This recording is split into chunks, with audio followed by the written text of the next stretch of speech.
राधे राधे, जय श्री कृष्ण। आज हम सुनेंगे कार्तिक मास कथा के 13वें अध्याय की कथा।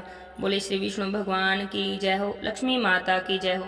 राजा पृथु ने पूछा, हे नारद जी, उस भीषण युद्ध का क्या परिणाम हुआ? सारा वर्णन मुझसे विस्तार से कहें। नारद जी कहते हैं, हे राजन, उस समय भगवान शिव के गण प्रबल थे। उन्होंने जलंधर के शुभ निशुभ और कालनेमी आदि दैत्यों को पराजित कर दिया। यह देखकर सागर पुत्र जलंधर एक विशाल रथ पर चढ़कर, जिस पर की एक बहुत लंबी पताका लगी हुई थी, युद्ध भूमि में युद्ध के लिए आया। उधर जय और शील नामक शंकर जी के गण भी युद्ध में तत्पर होकर गरजने लगे। इसी प्रकार दोनों सेनाओं के हाथी, घोड़े, शंख, भेरी दोनों ओर से सिंहनाद से पृथ्वी त्रस्त हो गई। जलंधर ने कोहरे के समान असंख्य बाणों को फेंककर पृथ्वी से आकाश तक व्याप्त कर दिया। नंदी को 5, भगवान गणेश को 5, वीरभद्र को एक साथ 20 बाण मारकर उनके शरीर को छेद दिया। मेघ के समान गर्जना करने लगा। यह देखकर स्वामी कार्तिकेय ने जलंधर को अपनी शक्ति उठाकर मारी और घोर गर्जन किया।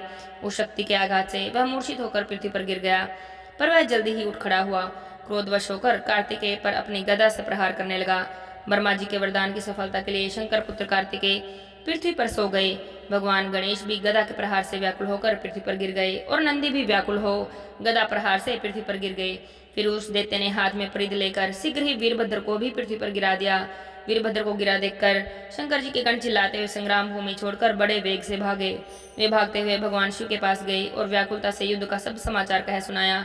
लीलाधारी भगवान ने उन सबको अभयदान दिया और उनका संतोष वर्धन किया। अपने गणों का उत्साह बढ़ाने के लिए रौद्र रूप धारण कर महाप्रभु शंकर जी नंदी पर युद्ध भूमि में आए। उन्हें आया हुआ देखकर उनके पराजित गण फिर से लौट आए और सिंहनाद करते हुए दैत्यों पर प्रहार करने लगे। भीषण रूपधारी रुद्र को देखकर दैत्य भागने लगे। तब जलंधर ने हजारों बाण छोड़े और वह शंकर जी की ओर दौड़ा। उसके शुभ निशुभ आदि वीर भी शंकर जी की ओर दौड़े। इतने में ही शंकर जी ने जलंधर के सब बाण जालों को काटकर अन्य बाणों की आंधी से दैत्यों को अपने फरसे से मार डाला। खड़गोरमा नामक दैत्य को अपने फरसे से मारा, बालक का सिर काट दिया। 10 मर में मारा गया। भगवान शिव के गण ऋषि ने प्रचंड नामक दैत्य का सिर काट डाला। किसी को भगवान शिव के बैल ने मारा और कई उनके बाणों के द्वारा मारे गए। यह देखकर जलंधर अपने शुभवादी दैत्यों को धिक्कारने लगा, भयभीतों को धैर्य देने लगा, पर किसी भी प्रकार उनके भयग्रस्त दैत्य युद्ध में नहीं आते थे। जब दैत्य सेना ने पलायन आरंभ कर दिया, तब क्रोधित होकर जलंधर ने भगवान शिव को ललकारा और 70 बाण मारकर भगवान शिव को दग्ध कर दिया। शिव जी उसके बाणों को काटते रहे, यहाँ तक कि उन्होंने जलंधर की ध्वजा, छत्र और धनुष को भी काट दिया। फिर 7 बाण मारकर उसके शरीर में भी आघात किया। धनुष के कट जाने से जलंधर ने गदा उठा ली। भगवान शिव ने उसकी गदा के भी टुकड़े टुकड़े कर दिए। तब उसने सोचा कि शंकर जी मुझसे अधिक बलवान हैं, अतः उसने गंधर्वी माया उत्पन्न कर दी। युद्ध भूमि में बहुत सारे गंधर्व अप्सराओं के गुण उत्पन्न हुए। वीणा, मृदंग आदि बाजों के साथ नृत्य और गान होने लगा। इससे अपने गणों सहित रुद्र मोहित हो गए, एकाग्र हो गए। उन्होंने युद्ध बंद कर दिया।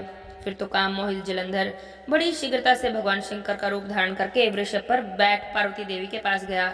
उधर जब पार्वती देवी ने अपने पति को आता देखा तो सखियों का साथ छोड़ दिया और आगे आई। उन्हें देखकर कामातुर जलंधर का प्रिय व्याप्त हो गया और उसके पतन से वह जड़ हो गया। गौरी ने उसे दानव समझा और वह अंतर्ध्यान होकर उत्तर के मानस पर चली गई। तब पार्वती देवी ने भगवान विष्णु को बुलाकर दैत्य धन का वह कुकृत्य कहा और प्रश्न किया कि क्या आप इससे अवगत हैं? भगवान विष्णु ने कहा, आपकी कृपा से मुझे सब कुछ ज्ञात है। हे माता, अब आप जो भी आज्ञा करेंगी मैं उसका पालन करूंगा।